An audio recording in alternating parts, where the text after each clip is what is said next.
ಇದರ ಮಧ್ಯೆ ಇವತ್ತು ಬಿಜೆಪಿ ಮತ್ತು ಜೆಡಿಎಸ್ ನಾಯಕರು ಜಂಟಿ ಮೀಟಿಂಗ್ ಅನ್ನು ಮಾಡ್ತಾ ಇದ್ದಾರೆ. ಬೆಂಗಳೂರಿನ ತಾಜ್ ವೆಸ್ಟ್ ಎಂಡ್ ಅಲ್ಲಿ ಸಭೆ ನಡೆಯುತ್ತೆ. ಹಿರಿಯೂರಿನ ಬೈ ಎಲೆಕ್ಷನ್ ಮತ್ತು ಸಮನ್ವಯ ಸಮಿತಿ ರಚನೆಯ ಬಗ್ಗೆ ಇದರಲ್ಲಿ ಚರ್ಚೆಯಾಗುವಂತ ಸಾಧ್ಯತೆ ಇದೆ. ಹಿರಿಯೂರು ಕ್ಷೇತ್ರದ ಮೇಲೆ ಜಾತ್ಯತೀತ ಜನತಾದಳ ಕಣ್ಣಿಟ್ಟಿದೆ. ಆ ಕ್ಷೇತ್ರವನ್ನು ನಮಗೆ ಬಿಟ್ಟು ಕೊಡಿ ಅಂತ ಜೆಡಿಎಸ್ ಕೇಳ್ತಾ ಇದೆ.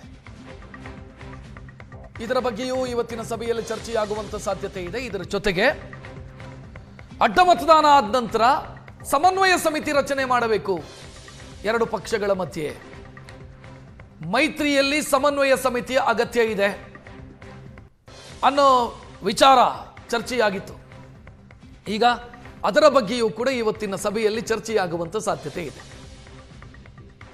ಸಭೆಯಲ್ಲಿ ಯಾರೆಲ್ಲ ಇರ್ತಾರೆ ಅಂತ ಕೇಳಿದ್ರೆ ಕೇಂದ್ರ ಸಚಿವ ಕುಮಾರಸ್ವಾಮಿ, ಬಿಜೆಪಿ ರಾಜ್ಯಾಧ್ಯಕ್ಷ ಬಿವೈ ವಿಜಯೇಂದ್ರ, ವಿಪಕ್ಷ ನಾಯಕ ಆರ್ ಅಶೋಕ್ ಸೇರಿ ಬಿಜೆಪಿ ಮತ್ತು ಜೆಡಿಎಸ್ನ ಪ್ರಮುಖ ನಾಯಕರು ಇವತ್ತಿನ ಸಭೆಯಲ್ಲಿ ಭಾಗಿಯಾಗ್ತಾರೆ.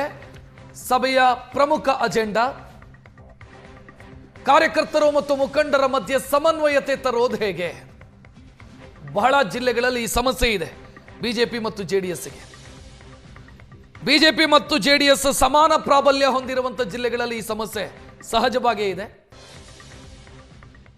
ಸೊ ಅಂಥ ಜಿಲ್ಲೆಗಳಲ್ಲಿ ಸಮನ್ವಯತೆಯನ್ನು ತರೋದು ಹೇಗೆ, ಟಿಕೆಟ್ ಹಂಚಿಕೆಯ ಸಂದರ್ಭದಲ್ಲಿ ಗೊಂದಲ ಆಗದಂತೆ ನೋಡಿಕೊಳ್ಳೋದು ಹೇಗೆ.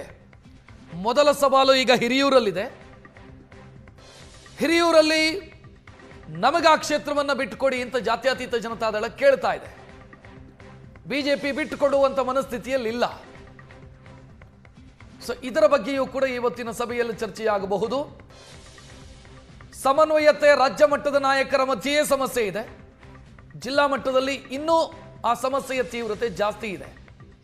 ಈಗ ಬಿಜೆಪಿ ಮತ್ತು ಜೆಡಿಎಸ್ ಸಮಾನ ಪ್ರಾಬಲ್ಯದ ಕ್ಷೇತ್ರಗಳಿದಾವೆ ಕೆಲವು. ಹಾಸನ ಅಂತ ಅನ್ಕೊಳ್ಳೋಣ, ಅಲ್ಲಿ ಯಾವ ರೀತಿ ಸಮನ್ವಯತೆ ತರೋದು ಹೇಗೆ.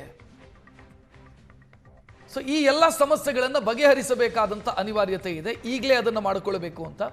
ಸೊ ಇವತ್ತಿನ ಸಭೆಯಲ್ಲಿ ಇದೆಲ್ಲದರ ಬಗ್ಗೆಯೂ ಕೂಡ ಚರ್ಚೆ ಆಗಬಹುದು ಅನ್ನೋ ಸಾಧ್ಯತೆ ಇರೋದು.